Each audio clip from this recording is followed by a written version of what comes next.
Sino po dito, maitanong ko, ang nakabasa na ng 1990s prophecy ng isang kilalang prophet sa Amerika? Ang pangalan po niya ay Prophet Rick Joyner.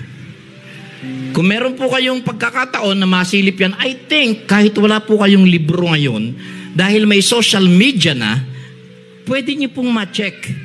Ang pangalan po ng libro, nakasabayan, ang daming propeta noong dekada 90 because nasa Amerika po ako noong mga panahon na yon, mga minamahal. At I met most of them, not all of them, but most of them, especially yung pong mga kilalang kilala. Billy Hamon. Brother Bito, nadinig mo si Billy Hamon, di ba?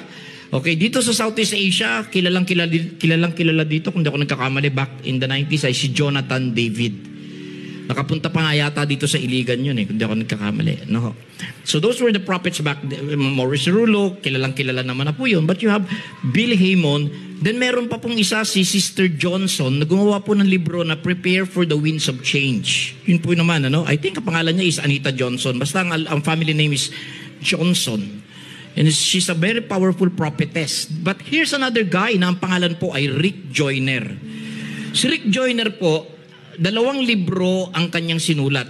Binibigay ko po sa inyo kung ano. Ang unang-una pong libro ay yung The Final Quest. Kung ano yung mga mangyayari prior sa coming ni Christ. And then sumunod po ay nasundan po yun ng The Harvest. So 2 pong prophetic book ang sinulat ni Prophet Rick Joyner. Final Quest at saka yung The Harvest. So ini-encourage ko po, I highly recommend na basahin po nila yung pong libro na yon, especially yung pong The Final Quest. The Final Quest ay ipinakita sa kanya, he was taken by the Spirit of the Lord in a very high mountain. Dinala po siya ng Espiritu ng Diyos sa napakataas po na bundok. Wow, grabe. Now, di ba, nababasa niyo ba yung mga istorya nila Prophet Ezekiel, Prophet Jeremiah, Prophet Ezekiel, at saka po ni Prophet and Apostle John the Beloved? Tama po ba? Ito po yung mga tao na kinarga at dinala ng Espiritu ng Diyos sa matataas na lugar para ipakita yung mga mangyayari na darating. Naalala po ba ninyo yung Book of Revelation? Yes? Familiar kayo sa Book of Revelation? Tama po ba? Di ba ang sabi ng Panginoon para ipakita sa kanya lahat ng mangyayari? Come up! Akyat ka dito! Come up here! Sabi po ng Panginoon, and I will show you things which shall be hereafter. Ipakikita ko sa iyo yung mga bagay na paparating sa huling araw. And that's the story, mga minamahal, nung writer ng Book of Revelation. Okay, tuloy ko po itong Final Quest. Itong The Final Quest, yung unang chapter, ang pamagat ay The Hordes of Hell. Nadinig niyo po ba yung word na hordes? Paano yung hordes? H-O-R-D-E-S. Yan, may good news po ako. Babreak ko lang sandali. God willing, next year, hindi na po tayo dito sa 4th floor. Yan sinasabi ko na po in advance. We're working, in fact, may general meeting kami mamayang hapon para po to provide, sabihin natin, more accessible, comfortable, and convenient na venue for worship service. So, watch out for that, mga minamahal. Okay? Ayun. So, get ready for, kasi nakakapoy, no? Wala naman elevator. Hindi ka lalagyan ng elevator kung hindi daw to 5-story. So, grabe. Minsan, pag umakit ako dyan, hindi ko alam kung anong kurbata lilitaw, kung dila ko. Ito. Kasi, pangatlong floor pa lang. Oxygen. Ano po, paano pa kaya yung mga sabihin natin, umidad na ng konti. Konti lang naman. Umidad lang ng konti. Praise the Lord. Okay. So, tuloy natin istorya. Yung chapter 1 po ay pinamagatan pong The Hordes of Hell. H-O-R-D-E-S. Ano ba yung horde? Okay? Check mo nga kung anong definition ng word na horde. Alam ko yung horde ay mga laksa-laksang kampon ng kadiliman sa salakay. Ano po?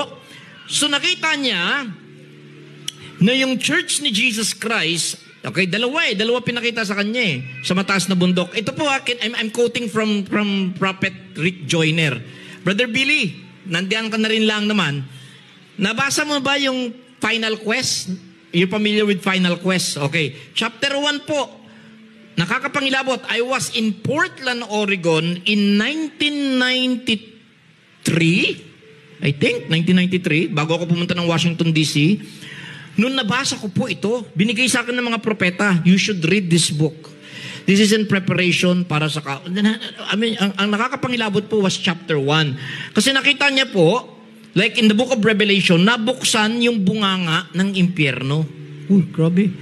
Pero ba nakalagay sa Bible na mabubuksan yung bunganga ng impyerno sa book of Revelation? Yes. Anong tawag nga po doon? The bottomless pit. Hindi ko alam. Kasi sa book of Revelation, isang angel ang nagtapon ng isang...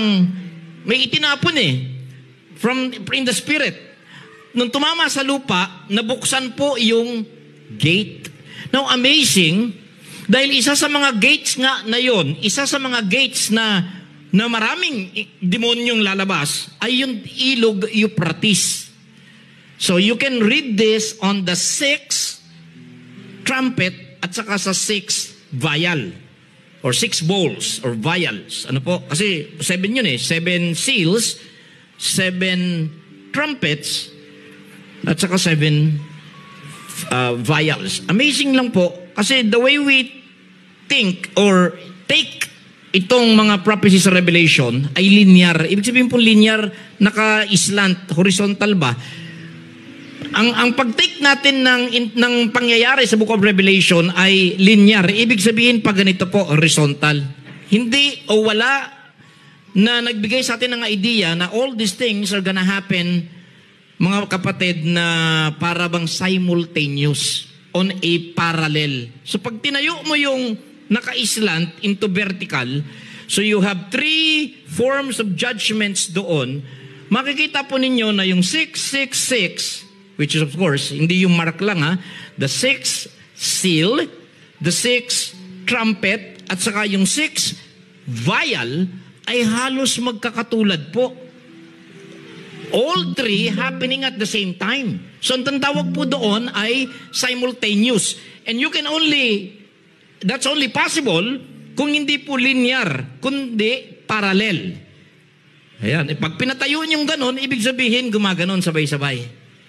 Now, of course, yung 7, and 7, that will be rapture time. Kasi hindi tayo pwedeng tumalon sa 7 kung hindi tayo dadaan sa 6. Tama po ba? Hindi po ba pwede mag-jump ng from 4, 5, diretso sa 7. We will have to pass by the 6. So yung 6 trumpet at saka yung 6 bowl, natuyo ang ilog Euphrates. At alam niyo po ba mga minamahal, ngayon po ay tuyong-tuyo na po ang Euphrates River doon sa Iran and Iraq. Natuyo na po siya.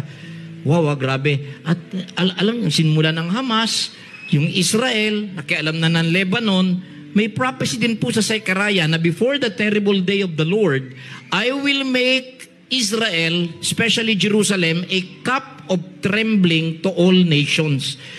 Gagawin kong pag-uusapan at katatakutan yung mga nangyayari sa Israel sa huling araw bago ako bumalik.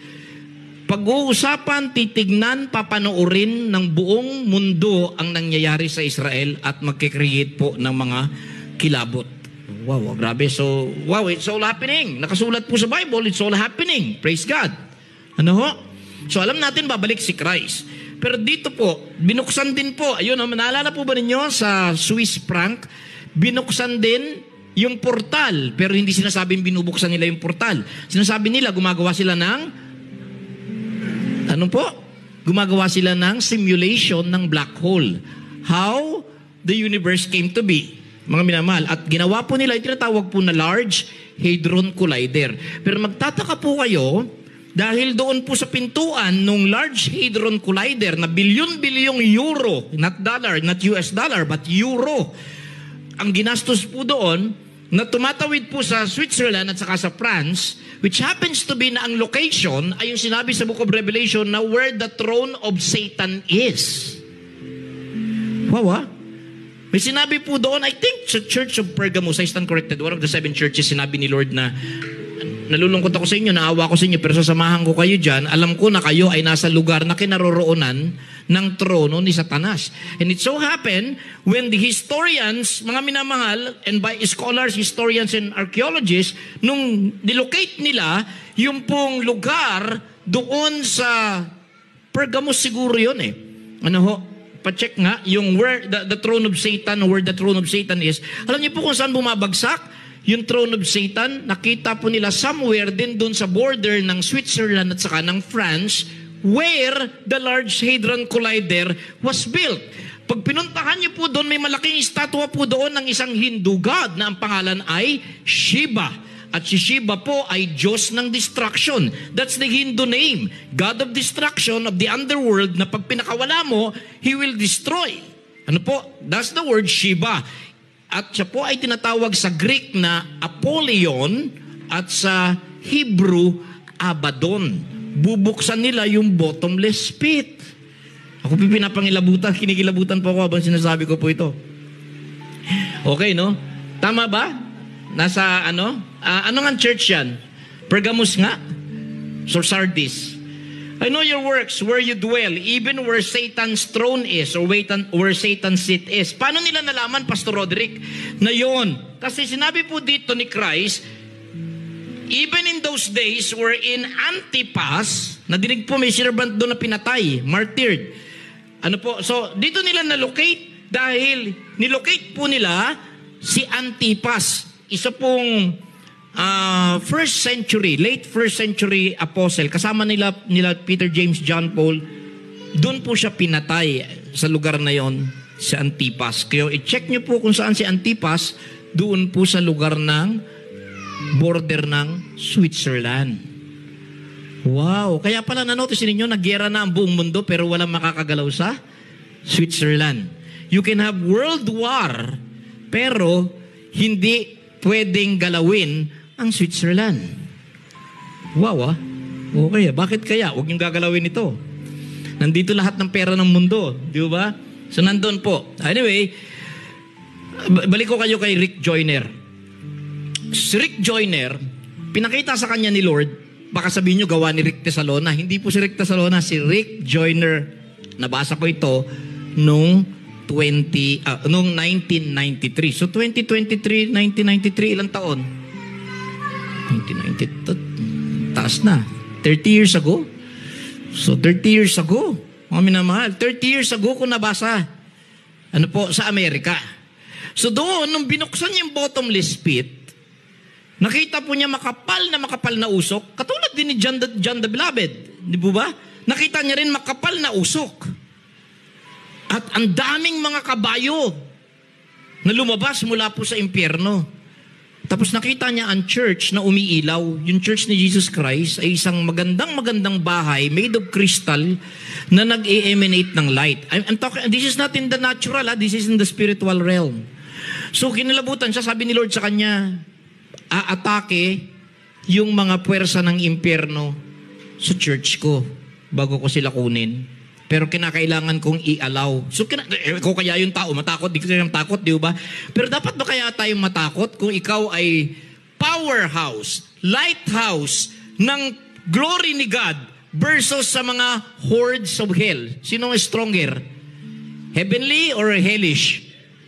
Di yung heavenly. Yung heavenly, tatlo lang naman po yan eh. Heavenly, ano yung heavenly? Celestial, earthly, terrestrial. How about hellish, infernal? Kung saan kinuha yung word na impyerno. Okay, so lumusob po yung mga kuwan, ang dami daw kabayo. At nagulat po siya, sabi niya, naku, ito ba yung mga scorpion, ito ba? Pinakita ni Lord, in-adjust yung kanyang vision. At alam niyo po, halos mahimatay si Rick Joyner nung makita niya kung ano yung mga kabayo.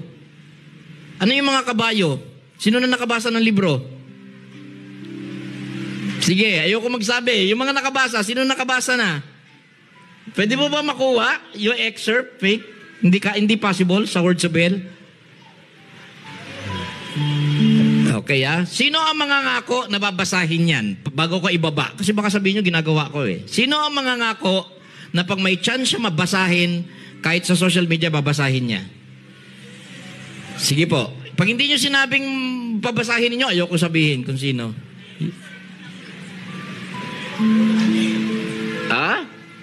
Alam niyo po kung ano yung mga kabayo na sinasakyan ng mga demonyo?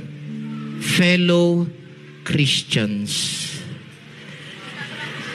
Nakita mo na? Church members, sinakyan sila ng mga galing sa hell to attack the Church of Jesus Christ. So this was in 1993. Yan, check natin kung makikita, kung maipopost po niya doon.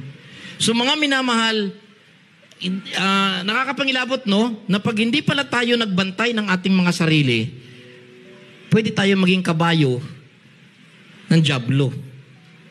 Oh, this is not me. This was from the final quest. Ang huling atake, ang huling salakay ng kaaway. So, hindi mo makita? I-post mo daw. Baka sabihin mabuti na yung nakikita.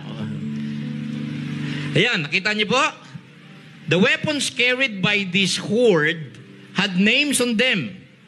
Ayan ito po yung weapons ng galing ng impyerno, ng mga demonyo. The swords were named intimidation. Ano ba yung intimidation? Pakikuan natin. Check lang natin itong prophecy bago kayo dalhin sa Ephesians saka sa ano. Pakikuan nga po yung intimidation. Tagalog. May mga sword sila. At ang pangalan ng sword nila ay intimidation. Wala pong gusto magkuhan ng intimidation?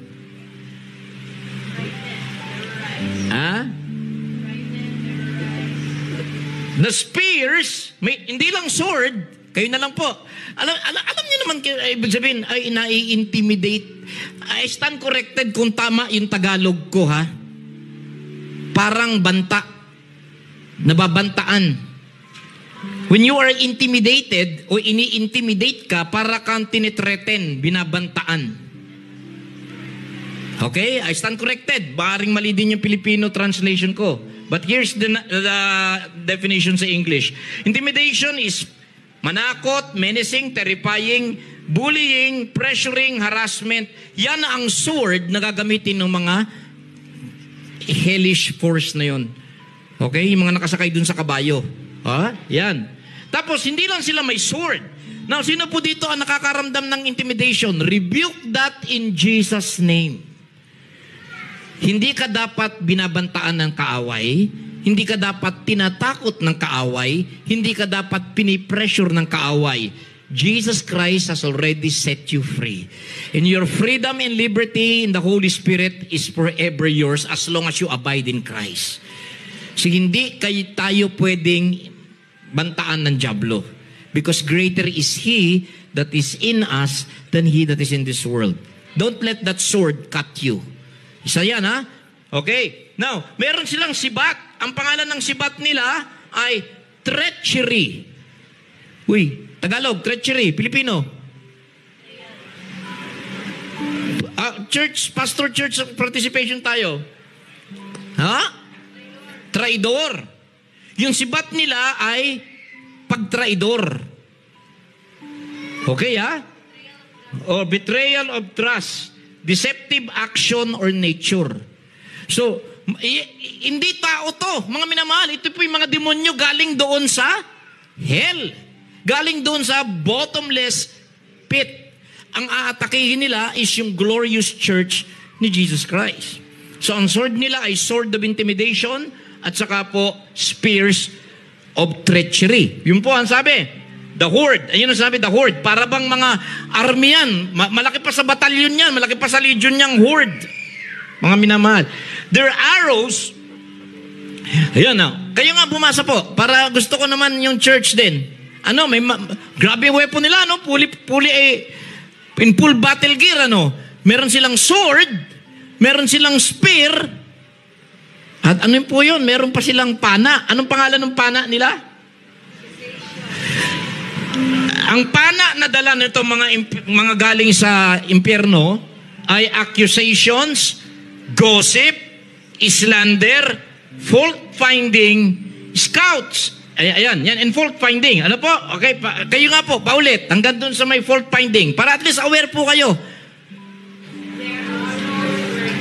Their arrows were name, accusations, gossip, slander, and fault-finding. Grabe. This is not Rick Casalona. This is Rick Joyner. Dinala ng Panginoon in the Spirit. At sinabi, ito ang mangyayari sa church ko bago ako bumalik. Bubuksan yung bunganga ng impyerno at lalabas yung mga kampon ng kadiliman para atakihin yung light. Pero hindi tayo dapat matakot. Bakit to? Dahil sabi ko nga, sabi ni Jesus Christ, upon this rock. Kanina ba nagmamalansya ako ng shirt ko, walang tigil ko pong pinapakinggan yung kanta ni Sandy Patti. Kilala niyo po si Sandy Patti? Talagang, sige po ako agulgol. Yung kanta niya ay pinamagatang Upon This Rock. Upon This Rock. Napapakuan ako. Hindi, kasi nag-i-emote na naman po ako eh. Dahil, alam nyo, meron bang gustong kumanta ng Upon This Rock dito? Makabasag salamin po yung pitch nun. Ano po? Ang ganda eh. Ganito yung lyrics eh. Upon this rock, I'll build my kingdom. Upon this rock, forever and ever it shall stand. And all the powers of hell itself shall never more prevail against it. For Satan's throne is built on sinking sand. Tapos transpose. Upon this rock, I'll build my kingdom. Taas masyado. Si Mama Grace, nasaan ba yun? On this rock, forever and ever it shall stand. Ayun na. Ayoko nang kantahin. Baka mabasag yung mga salamin. No, wala akong ganong klaseng boses. Upon this rock, I'll build my kingdom. And on this rock, forever and ever it shall stand. Kaya kung tayo po ay na kay Jesus, I don't think na mananalo ang forces of hell against the church that Jesus Christ has founded and established on the rock of ages. Sige, i-atakin nyo ng lahat, but the gates of hell shall not, cannot, will not prevail against my church. Praise the Lord. So paano? Para hindi tayo magalaw, look to Jesus. Hold on to Jesus. At pag nanghihina na, call on Jesus. Oh, I love Jesus Christ. Yan. So meron pa din, may mga demons pa, scouts. Ba, may scouts pa. May Boy Scout din pala tong mga nasa hell. Scouts and smaller companies of demons with such names as rejection, bitterness, impatience, unforgiveness, and lust. And those are the demons were sent in advance of this army to prepare for the main attack. Naku po, kala ko Israel lang hinamas. Parang sumabay ba mga demonyo, no? The most, okay.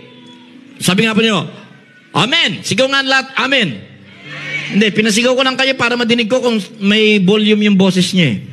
Another, Amen. Okay, yung ganyan na volume, basahin niyo po ito. 1, 2, 3, go.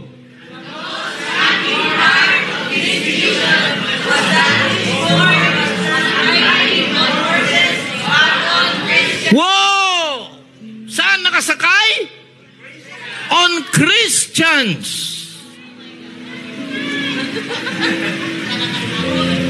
Grabe. So, most of them, alright, were well-dressed, respectable, and had the appearance of being refined and educated. Ba, hindi sila mga gusgusin, ha? These, anong klaseng Christians to eh? Christian man ako, Christian man tayong lahat.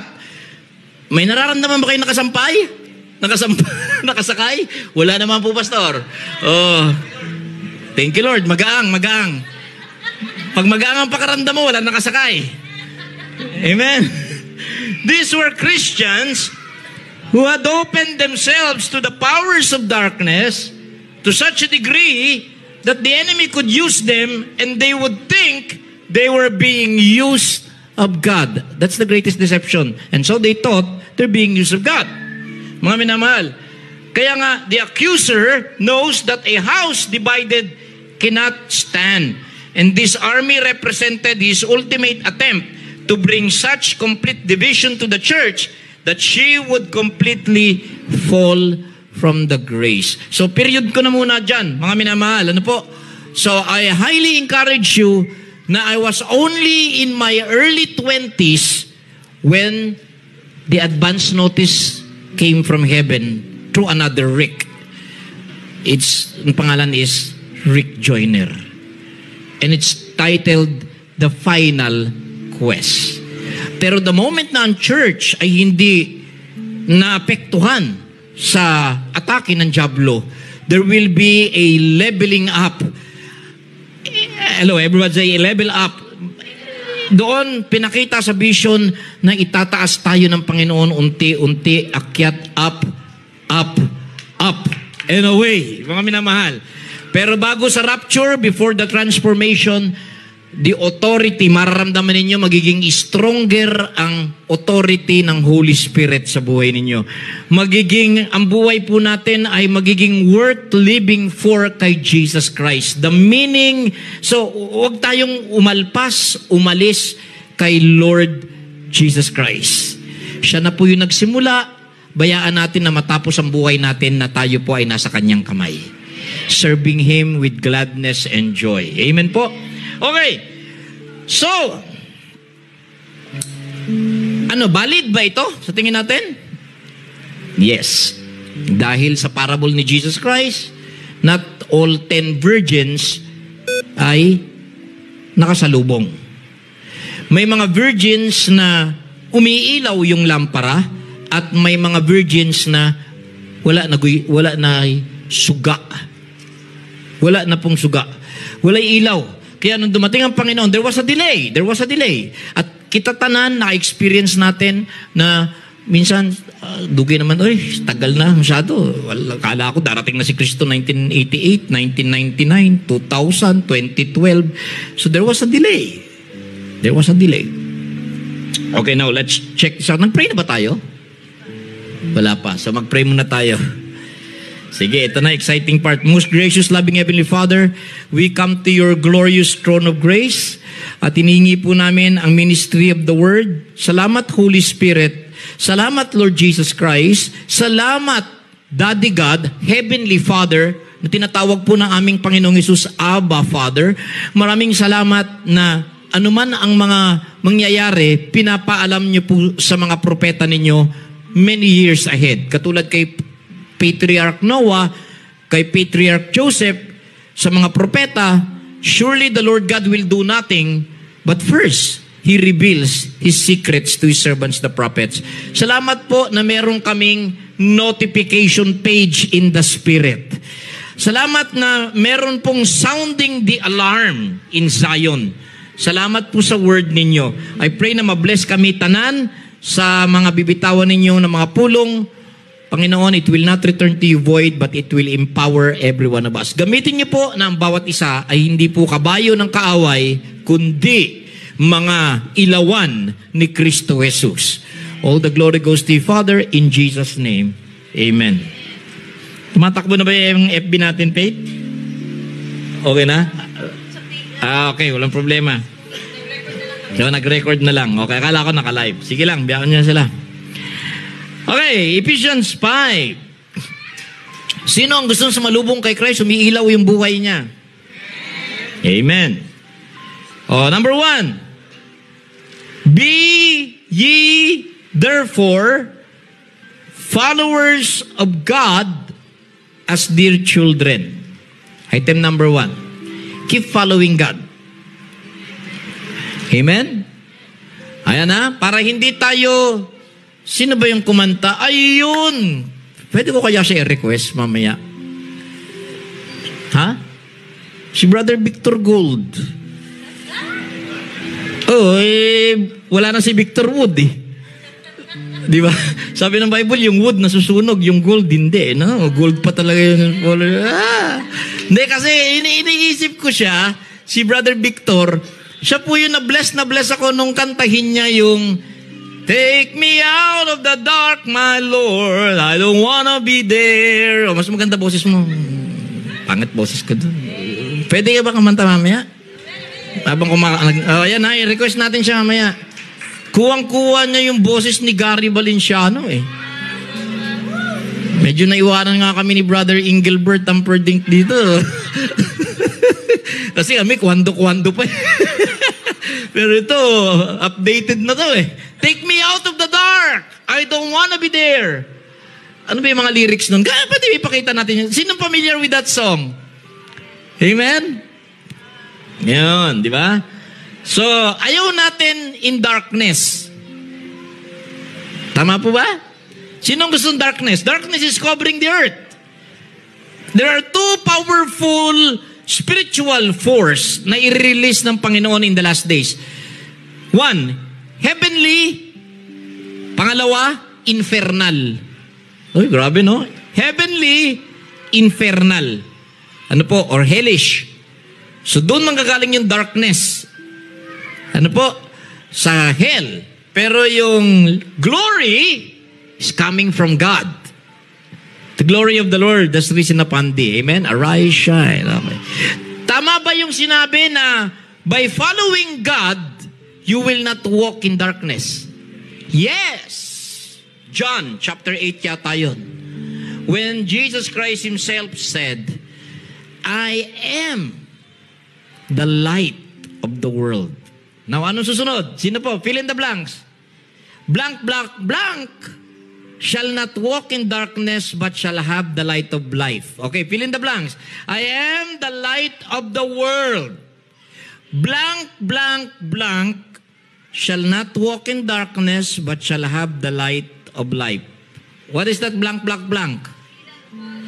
He that follows me shall not walk in darkness, but shall have the light of life. So tama yung sinabi ng Holy Spirit by Apostle Paul, you don't want to stumble in the dark. Ayaw natin madapa sa kadiliman o sa dilim, then follow Jesus Christ.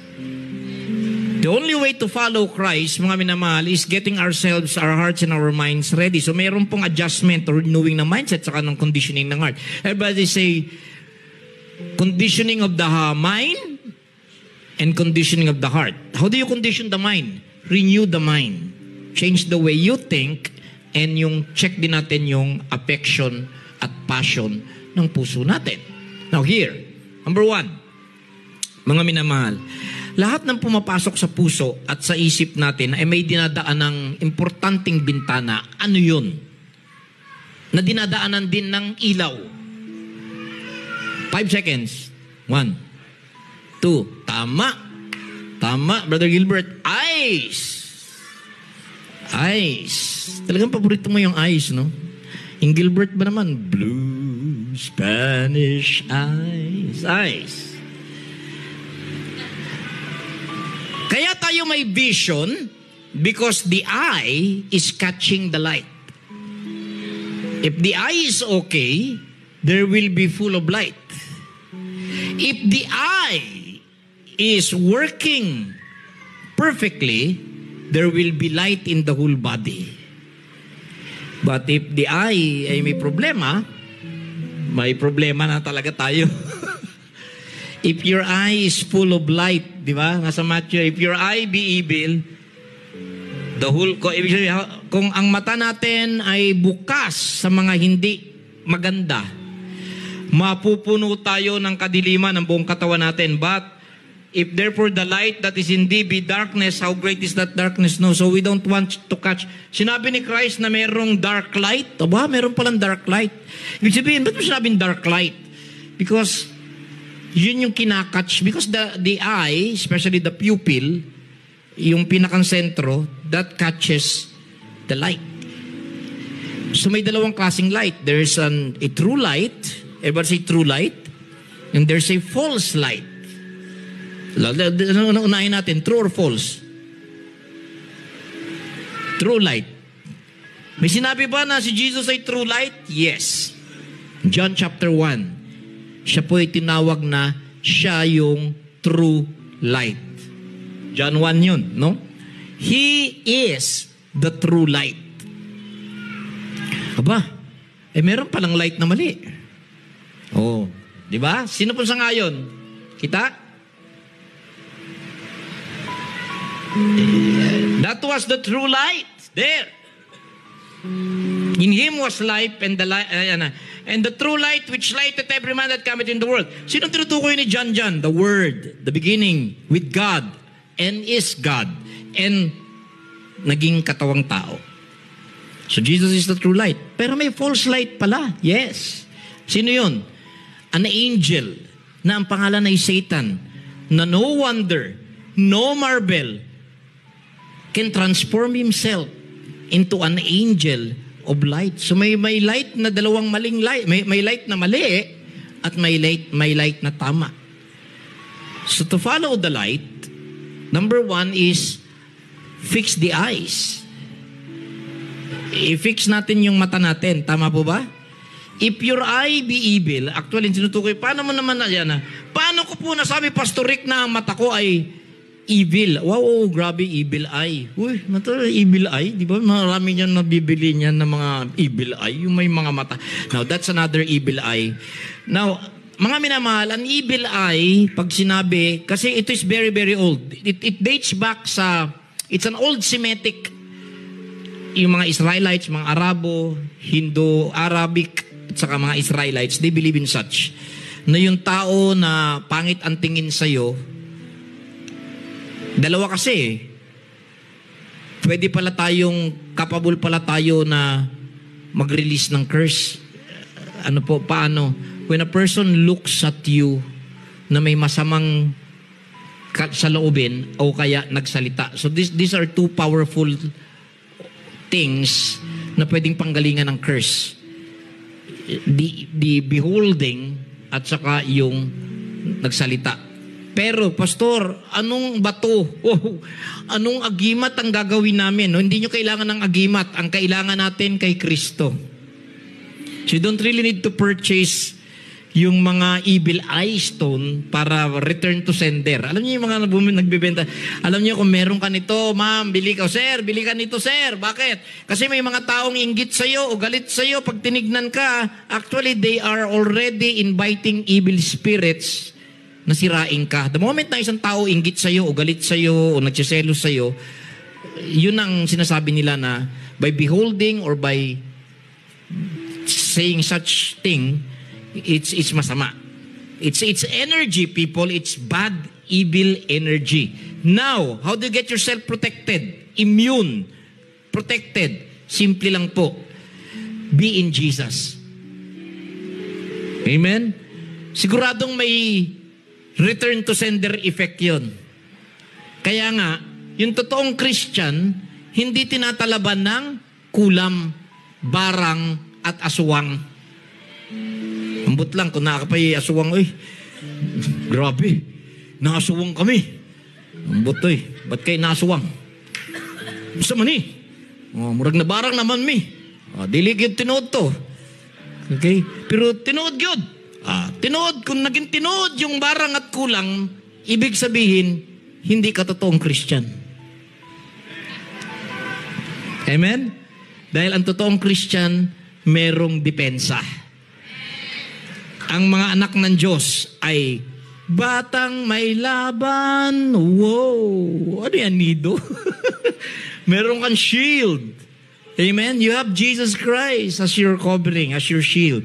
The most powerful covering is the covering of the precious blood ni Jesus Christ. Every evil shall pass over you. Uy, purihin ng Panginoon. Sarap, no? Everyone say, there is power. There is power. Again, power where? There is power in the blood. Power in the blood. So kung bibiyahe kayo, punta kayo malayo, dadrive kayo ng Cotabato, dadrive kayo ng Cagayan, Davao, you just ask, Or kung saan kayo pupunta, Lord, cover me with your precious blood, Lord Jesus. Sigurado po makakarating kayo ng ligtas, masaya, at happy. Because ano man yung mga evils na dadaanan, they cannot touch you. Where the blood is applied, there is no ground for the devil.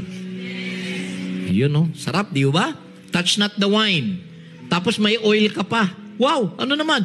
Yung blood ni Jesus is wine, and then meron ka pang anointing, doble na yung protection mo. Napang espiritu lang ginawa sa mo, ha?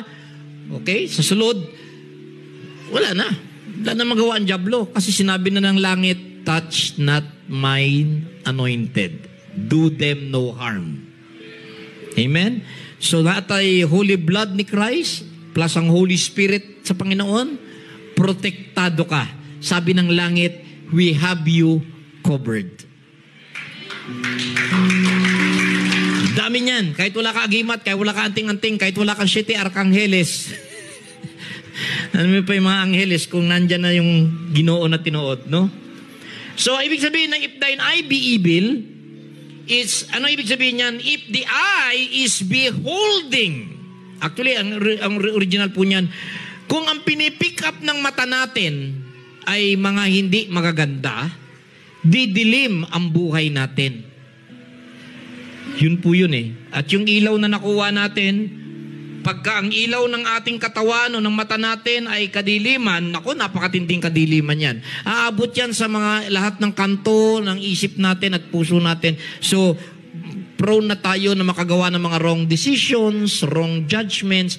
Mga minamahal, yung mga wrong decisions, wrong judgments ay resulta na merong pong dimness sa loob ng ating mga kalag. So para sure tayo sa mga decisions natin, we need to invite the light of God. Kung natay light sa Ginoo, klaro gyud kaayo. Lahat ng dadaanan ko, hindi ako matatalisod. Alam niyo po, pag nadapa tayo sa dilim, simple lang naman po yung nadapa. Ibig sabihin, nagkamali tayo ng nayapakan. Amen? Anong gusto niyong klaseng dapa? Yung nadapa bumagsak. O yung hindi naman ako nadapa. O hindi nga nadapa. Pero may nayapakan ka na para malambot. Tapos pag uwi mo sa bahay, nagdala ka ng hindi kaaya-ayang amoy.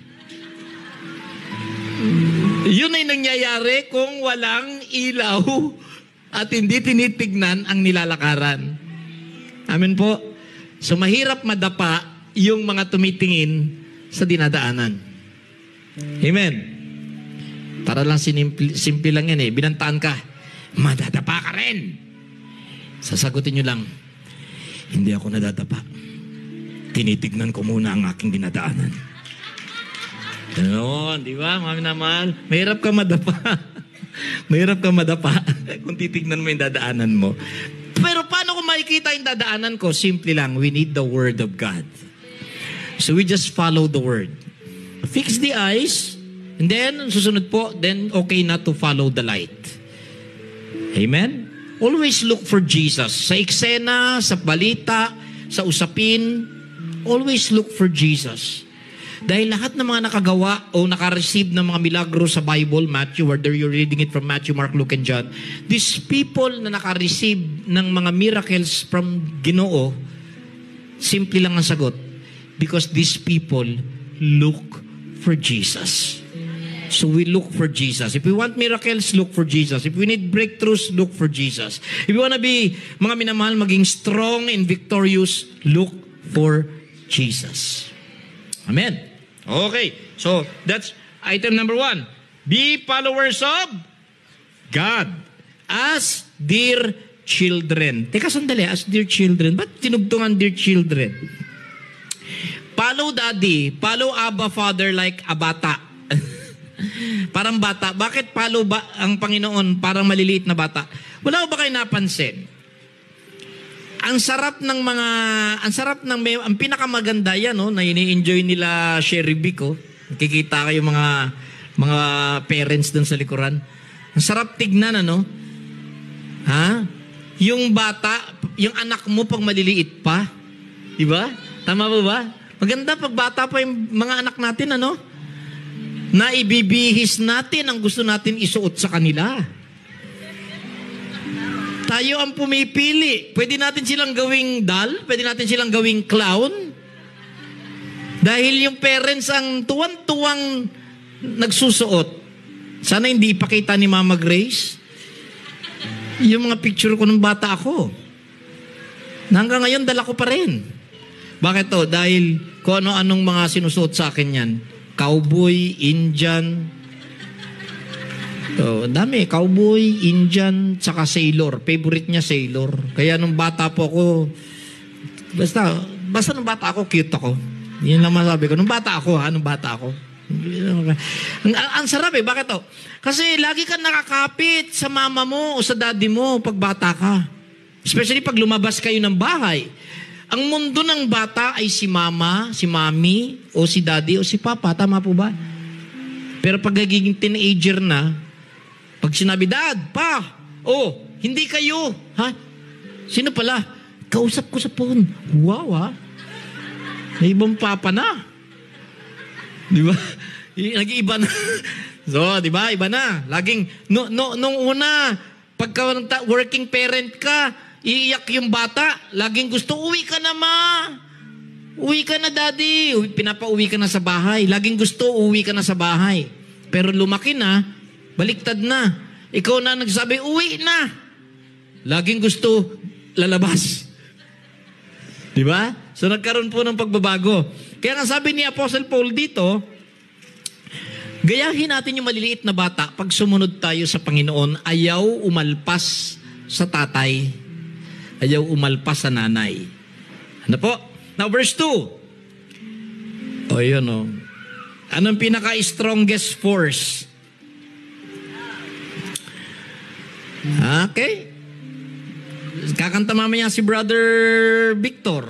Tingnan natin kung mapakanta natin si Brother Gilbert mamaya nito. Sunday naman ngayon eh. Love is a many splendid thing. Di ba? Mga naman. Walang tatalo sa love. Pinaka-powerful po yung love. What kind of love? Walk in love. Walking in Christ is walking in love. Tama po ba? Hello? Sino itong mga dito gold. Nakita ko mga tao dito puro mga gold color. Praise the Lord. That's good. Anak araw. Pero dito puro mga kapuso. Puro na notice ko mga naka-red. Happy Valentine's po. Praise the Lord. Sarap din ng color red di ba? Okay. Alam niyo po yung red, hindi lang naman gera yan eh. Yung negative side nun. Pero nakita nyo sa Christmas, ano ba kaya mga, parang may idea ako Nanotice ba ninyo, tinitignan ko parang advance yung Christmas party natin ngayon? Nandito na yung mga color na gagamitin ng mga designer natin. Gold, red, and green.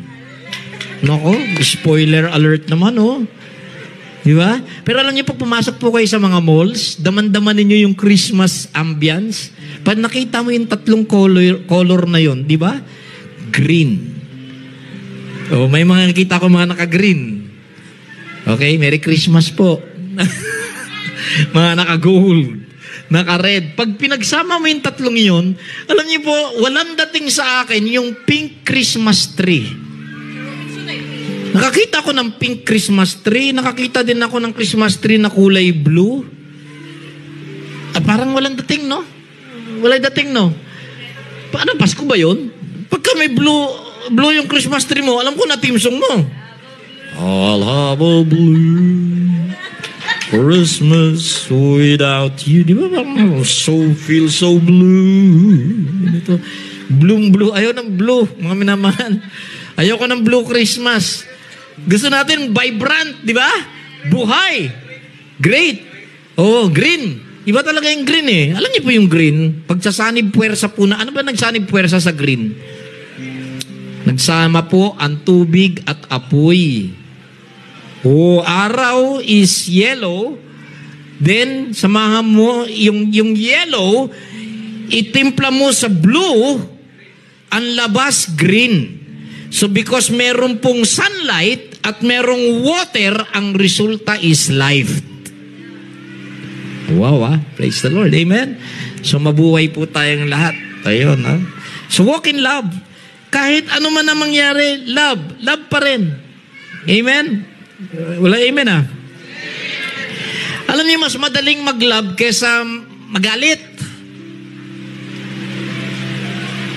Tama? Yan ko example. Pag kami galit sa'yo, pinatulan mo, masama ang nangyayari. Ganito po yun. Nung unang 100 taon ng church, napakarami pong apostles ang ikinalat ni Christ para i-preach ang good news ng Ginoo. One of the apostles ay in-approach ng isang agnostic, galit na agnostic. He was cursing, he was talaga lahat ng mga masasakit na salita. Stop preaching, kana. Lahat nagyud na mga pangit na salita ibinato sa kanya. Pero the apostle went on preaching. He wasn't affected. Hindi siya naapektuhan.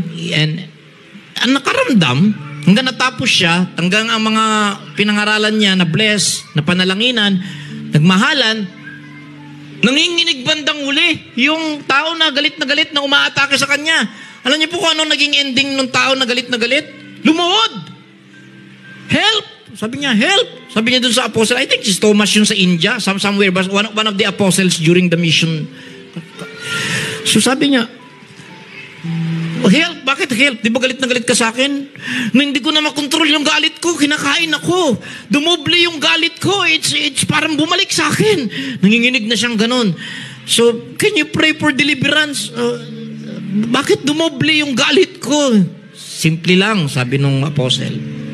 Ba't hindi ka nagalit habang hinahamon kita kanina? Pa-smile ka lang, sabi. Ganito yun, anak, sabi nung apostle. Good or bad, especially sa case mo, bad, bakit dumoble? Dahil hindi kita pinatulan. Kasi walang iniwan yan sa taong bumili ng regalo. Marunong po tayo magregalo, tama po ba? So bumili ka ng isang item sa store. Then gusto mong iregalo dun sa tao. Problema, hindi tinanggap nung taong pinagbibigyan mo yung regalo. So ang tanong, kanino mag-i-stick at sino pa rin ang may-ari nung regalo? Yung bumili. So ibig sabihin, kung may galit sa inyo o kine-cursed kayo at hindi ni natin pinatulan, hindi ninyo tinanggap. Yung the very thing na binibigay sa'yo will remain in them and it will burn them. Magdodoble po yun. Kaya nga, wow, sabi niya, pray for deliverance. Then bandang uli, ang ganda ng ending. He was converted to Christ at nagyakapan sila. Sabi niya, ayoko nang magalit. Yes. Anger, everyone say anger. Anger is only one letter away from danger. A-N-G-E-R ay isang titik lang nakadikit ng salitang danger. Ayun. So, ayun lang. Walk in love. Mas madali pong magmahal. Just love people. Just love. Kung may ginagawang hindi maganda, just declare, Father, I pray that you touch your son, your child, that person, and I just release love. Ganun lang. Then, yun lang. Move on. Everybody say move on. Kaya nyo mag-move on? Sarap mag-move on. Move on. Walk away. Kung galit pa, don't talk. O, di ba? Hindi nyo tinanggap yung anger. Amen? So walk in love. Malakas po ang love. Maniwala po kayo. Kaya nga, it is a many splendid thing. Okay?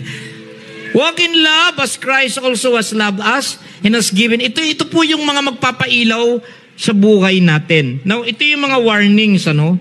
Nasa verse 3 hanggang nasa verse 5. Pero I'm not going to talk on the warnings. I'm going to talk on how to get oil, how to pump oil doon sa buhay natin. One is having our eyes fixed on Jesus so we can follow the light.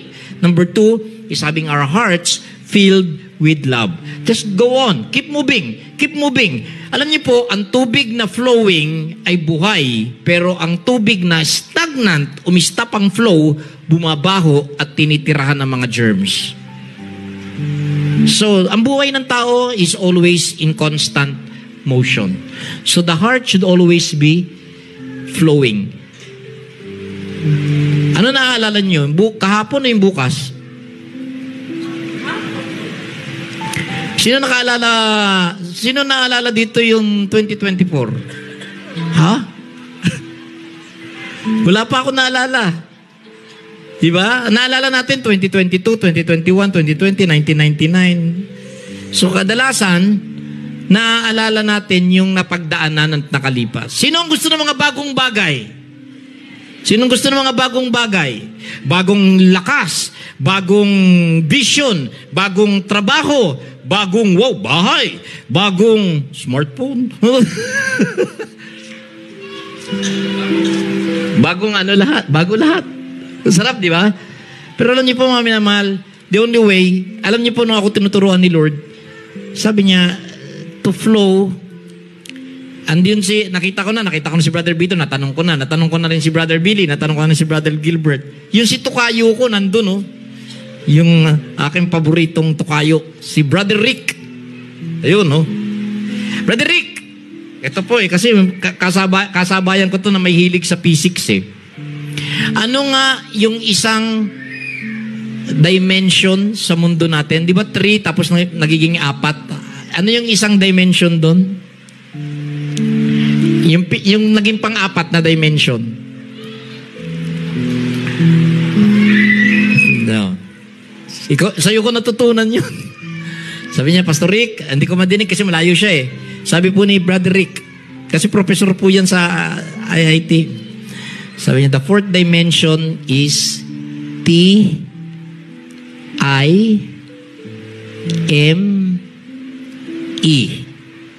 What is that? Time. Tama po. Ang isang dimension ay time. You have space, matter. Tama, time, space, and matter. Okay, the fourth yata is light, no? Yung sinabi niya, light. Now, at any rate, time is one of the dimension. Now, tignan po natin, ha? Are we going with the flow or are we... Tignan lang natin. Saan ang progreso? Saan ang direksyon ng progreso? Forward, backwards? Forward. So, gusto ba natin mag-grow? So, ang growth ay paakyat. Either paakyat or either diagonal pero hindi pababa. Paakyat, it can be diagonal. It can be right, it can be acute or obtuse. Basta paakyat. Now here, people. Sister Faith, check mo nga sa Bible kung may sinasabi. Kasi to be continued na lang po ito, ha? To be continued itong Ephesians. How to get our lives burning with the light of God. Na. So mga minamahal, may sinabi ba dyan, Faith, ang Panginoon, nakalimutan na ang former things? Yun, no? Kanina, bukod kay Sandy Pati, si Sandy Pati, kasama ko sa pamamalansya. Si Martin Nistrom, tama ba yung apelyidan? Martin Nistrom. 4 yung album niya sa Integrity Osana eh. Yung siya kamatang Times of Refreshing. Ang ganda-ganda ng album ni Marty. No po? At alam niyo, ano yung kung saan parang dalawa na gustuhan ko sa kanya na umiindak-indak ako sa banyo. Alam niyo, maganda kaya mag-practice ng boses sa banyo pag naliligo ka. Lalo kung yung tubig hindi ininit. Uy, gusto mong tumaas ang boses mo? Simple lang po. Kumanta ka habang nagbuhos ka ng unang buhos ng malamig na tubig. Magkaka-breakthrough po yung boses niyo. Pampoy, nag-level up. Kasi pagka naipo ka ng malamig na tubig, ha! Di ba? Woo! Di ba? Woohoo! Ganun. So, umiindak ako kanina doon sa worship, sa banyo. Oh, nag-praise worship ko sa banyo eh. Ang kanta niya is, nagustuhan ko yung Shine, Jesus, Shine, at saka yung Forgetting What Lies Behind, Setting Our Hearts on the Prize, Always, ano ba yung susunod doon? Fixing our eyes on our Lord Jesus, something like that. We're running the race to win. Pag tumatakbo ka, forward yun. So it's all about forward, moving forward, forward march. Ganon. So alam niyo po mga minamahal, pag nasa highway at dala mo ang sasakyan, anong gear naka-shift yung stick? I mean, if you're driving manual or automatic, normally pag nasa highway po kayo, high-speed highway, para marating yung destination nyo, nasaan yung gear? Nandun po ba sa letter R? Naku po. Diyos ko, huwag mong gagawin sa highway yun. Rather, hindi pa pasok, no? At saka, hindi ka makakapasok sa highway. Bukod sa hindi papasok, bago ka makapasok sa highway, kinakailan wala ka na sa R.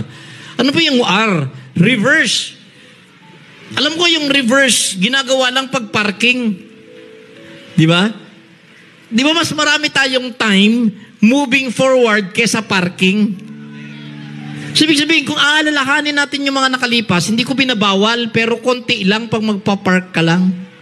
Pero if we want to achieve at makarating doon sa new things ng Panginoon, dapat yung direction natin is always moving. Dito ko po ito kasi close. When the Spirit of the Lord spoke to me, sabi niya, don't go against the flow. Alam niyo po, may isang bagay na nangyari sa akin na nagpawala ng lahat ng sakit at sama ng loob sa puso ko kahit anong gawin ng tao. Nung sabihan ako ni Lord ng ganito, anak kita, opo, prayer mo, thy will be done, opo, naniniwala ka ba na I am in control of everything? Opo. So lahat na nangyayari sa buhay mo, ito ang iisipin mo. Ako ang may gawa nun. So naisip ko, wow, talagang grabe yung yes. So ngayon, pag may mga pangit na nangyayari sa buhay ko, hindi na po ako tawag dyan? Nagmumukmuk, nagsasour graping ba tawag doon? Or nagmumukmuk ng maaasim na kalamansi doon sa isang sulok? Hindi. Niisip ko po lahat ng bagay. Thank you, Lord. Bakit to? Ikaw ang may gawa nun. Amen? May nagtanong sa inyo na, bakit may pangit na nangyari sa buhay mo? Bakit may gawa ni Lord yun. Si Lord ang may gawa. Bakit? Simple lang po. May purpose ang Panginoon. And we can never know. We may not fully understand the whole purpose of God. But one thing for sure, double G yun, God's glory and our good. It's for our good. It's for His glory. So we give Him thanks for everything. In everything give thanks, for this is the will of God in Christ Jesus concerning you. So di ba masarap tanggapin ang lahat ng bagay pag sinabi ni Lord, ako may gawa. So pag siya ang gumagawa, then, hindi mo natatanungin na, alam niyo ba ginagawa niyo? Nakakaya naman sabihin kay Lord na, alam mo ba ginagawa mo, Lord? Hindi. Kundi, boldly, tinetestimony na lang natin, may ginagawa ang Diyos. And God knows what He's doing. And we just rest in God. Now, ito ang sinabi ni Lord sa akin. Closing na po to, closing na. Ayan na. Ayan, this sickness is not unto death, but for the glory of God. The glory of God, okay? Nakita mo na yung remember not the former things, yung sinabi ng Panginoon. Na-post mo kanina? Oh, yun. Remember ye not the former things. Huwag nyo nang isipin pa yung mga nakalipas. Neither consider the things of old. I mean, it's in Isaiah 43, it's Isaiah the last chapter, it's in Revelation, it's everywhere. Mga minamahal. It's in Isaiah, many times binanggit sa Isaiah, at binanggit din po sa Book of Revelation. Gumagawa ako ng bago. May ginagawa ako na bago. So ito sinabi sa akin ni Lord. In moving on. In moving on, sinabi ni Lord sa akin to, personal ko. Tinanong niya ako, saan nakapoint ang arrow of time? Ano na next year? 2022. Ano bukas? Saturday po. Ha? Teka, hindi. Di ba? Ano next month? October, Pastor. O ba? Ano nangyari? Nasira na ang planeta natin. Papaatras yata. Tapos, ang ganda, kada kita natin, 10 years na tayo nandito pa rin. Alam mo, taon-taon, linggo-linggo, bumabata ka. Ay, kasi umaatras yung time. Pero nakakatakot. Time lang kaya ang aatras? Mahirap yun. Ayaw kong mangyari yun na bumaliktad ang ikot ng mundo. Bakit po? Sipin ninyo lahat ng ginawa natin, babalik. Yung lakad natin, paatras. Tama po ba? Yung lakad natin, paatras. Tapos ang action natin yan, yung towel na tinutuyo natin, balik natin yung towel, basang-basa, tapos parang ni-reverse mo. Tapos ang pinakamasama, wag na po ninyong isipin pa, inaidumi mo na, bumalik ulit. Tapos, pag akit doon, we don't want to do that. We don't want that to happen. Tama po ba? So, ayaw natin ang reverse. Gusto niyo i-reverse ni Lord yung ikot ng mundo? Naku po, parang ayaw ko yata. Ayaw ko yata. Kasi pag ni-reverse po yun, it is going to be a real messy, abnormal reality. So sabi ng Panginoon, saan naka-forward yung arrow of time? Saan nakaturo yung direction ng time? Forward. Go with the flow.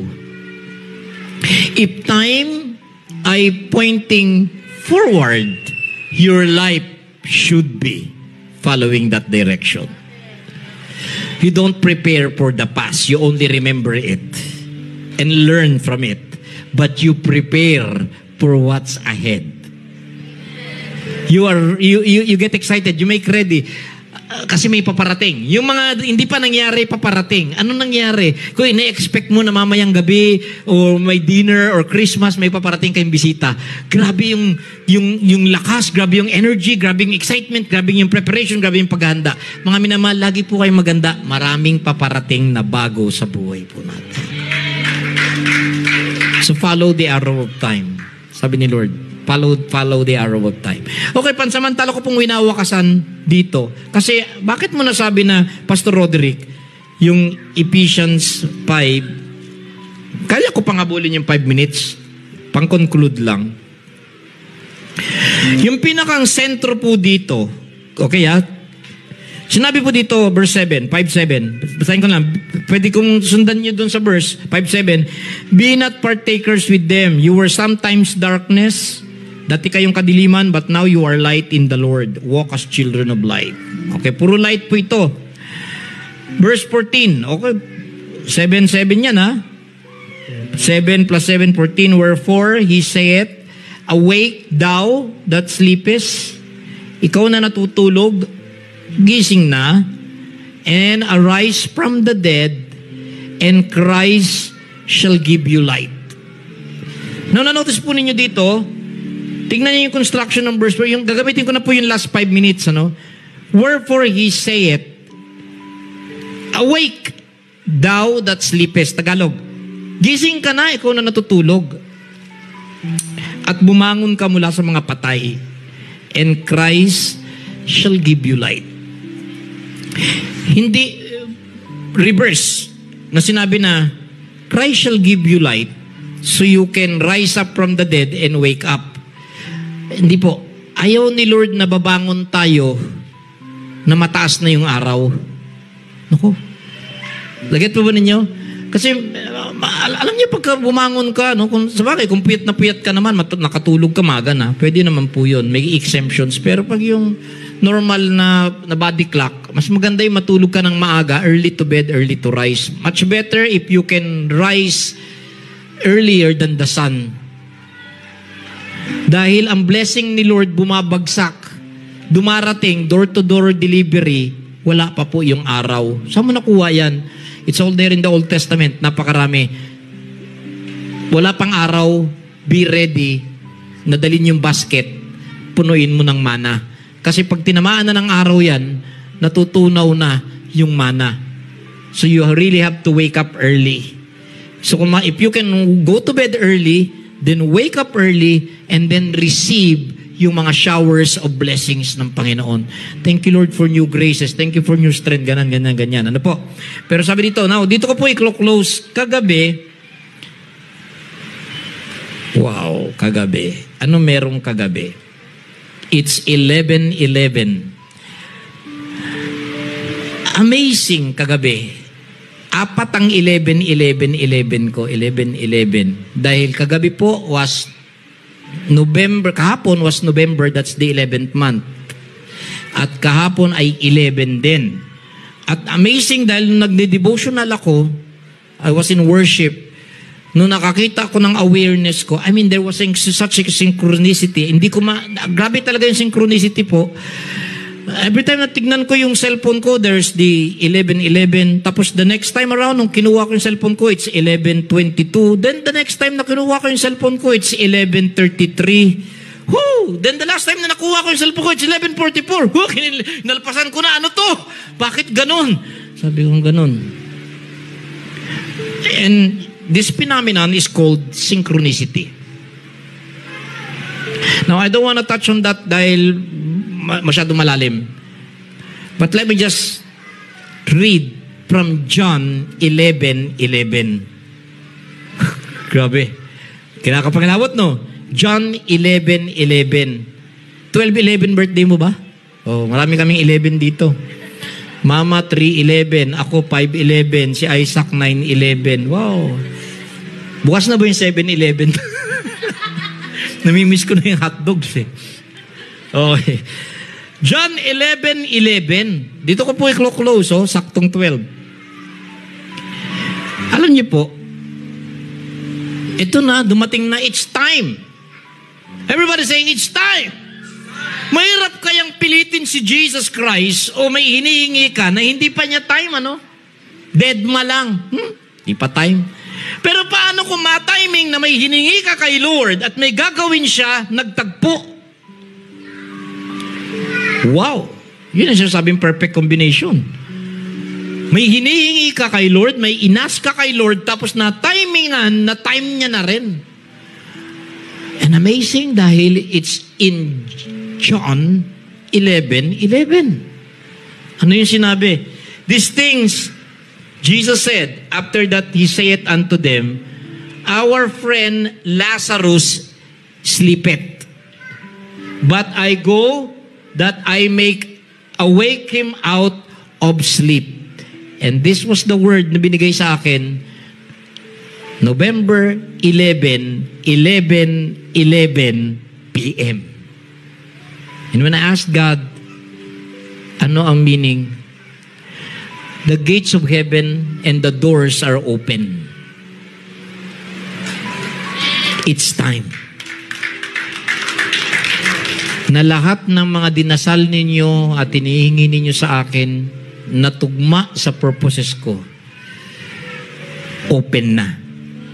Alam niyo kung ang kanta ni Lord? Nandito ako. Wow. Nandito na ako. Gagawin ko na. It's time. Amen? Praise the Lord. Okay. So mga minamahal, just be ready. I pray na let's all rise in the presence of the Lord. Shall we? Pwede po ba tayo tumayo sa presensya ng Panginoon? At lalo parang bumukas pa lalo yung gate na yan. Awitin natin yung kay buti-buti mo, Panginoon. Ayoko na matapos ang umagang ito na wala kayong uwi at dalang blessing. The Lord will bless your family, husband, wife, the children, your homes, your houses. Amen. It's time of darkness ngayon and judgment, but you are secured. You are immune. Amen. Not even inflation will consume your economy.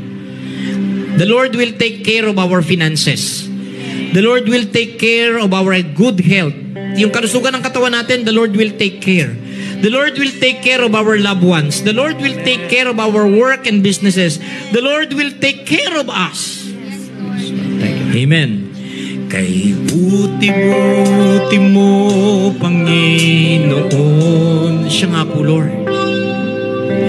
Sa lahat ng oras, sa bawat araw. Habang kinakanta po yan, Meron po kayo mga prayer requests sa hearts ninyo. Sabayin niyo po sa kanta na yan dahil i-release ni Lord ngayon ang answers. Iyong kaawaan ay magpawalang hanggan. Minsan pa po, kay buti-buti mo, Panginoon. Kay buti-buti mo, Panginoon. Diyos, sa lahat ng oras. Sa lahat ng oras.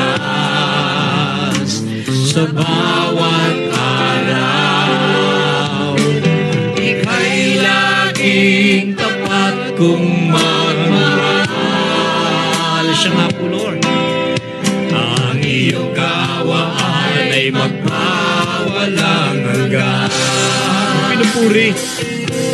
Pinupuri. Sinasamba kita. Dakilang Diyos at Panginoon. Tunay na ika'y walang katulad. Tunay na ika'y di nagbabago. Mabuti ang Diyos na sa akin nagmamahal. Minsan pa po pinupuri. Pinupuri, sinasamba kita. Dakilang Diyos at Panginoon. Tunay na ika'y walang katulad. Tunay na ika'y di nagbabago. Mabuting Diyos na sa akin. Ngayon po, mananalangin po ako. Ama, nagpapasalamat po kami na sa umaga pong ito natapos ang isang maluwalhating Sunday worship. Ang prayer po namin, Lord, dahil ang mga anak ninyong ito ay inihatid, hindi namin masabi na kami ang umaten. Maraming salamat dahil ang nagdala sa aming mga panyapak ay ang Holy Spirit. Sabi nga ninyo, no man can come to me unless the Father draws me. So Holy Spirit, thank you, Father God, sa mga mahal ninyong anak na inakay ninyo sa araw na ito upang kumuha, tumanggap, makareceive ng mayamang-mayamang ninyong pagpapala. Lord, I pray na walang lalabas, aalis, uuwi, na hindi nila bitbit, dala, at Panginoon, na-receive ang mga masasaganang pagpapala ng Diyos Ama. I pray, O God, na ang mga pamilya namin ay i-preserve ninyo. Ang mga mag-asawa, mga anak, Lord God, i-preserve po ninyo, proteksyonan ninyo sa anumang pong kapahamakan.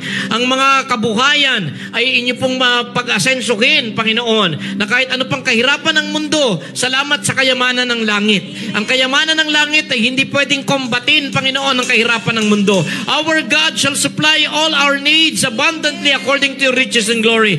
Lord, salamat na kahit maraming sakit, you will preserve our physical bodies because our bodies ay temple ng Holy Spirit.